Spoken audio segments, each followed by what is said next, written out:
The taking of Halicarnassus gave Alexander an opportunity to consolidate his gains and to prepare for the trials which lay ahead.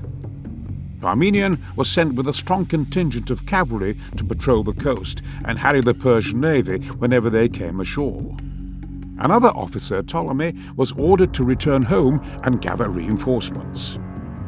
Alexander then continued his march, accepting the surrender of several towns along his route before turning north for Gordium.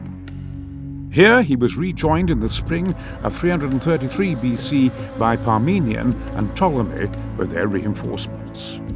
Gordium was home to the fabled Gordian knot, a knot so fiendishly complex that no man could untie it.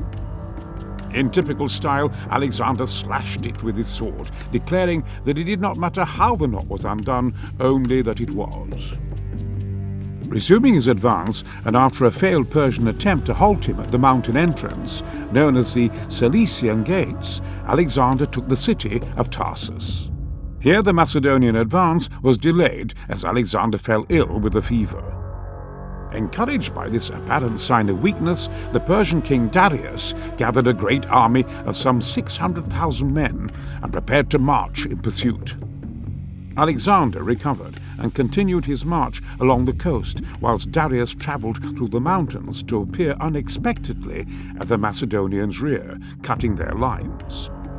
Far from being intimidated, as anticipated, Alexander turned and force-marched to face the Persians. His comparatively small force came upon the vast Persian army on the banks of the Pinarus, on the cramped ground between the mountains and the sea. Darius's advantage of surprise had been lost, and the Macedonians' swift march had caught the Persians in a place where they would struggle to properly deploy their huge army.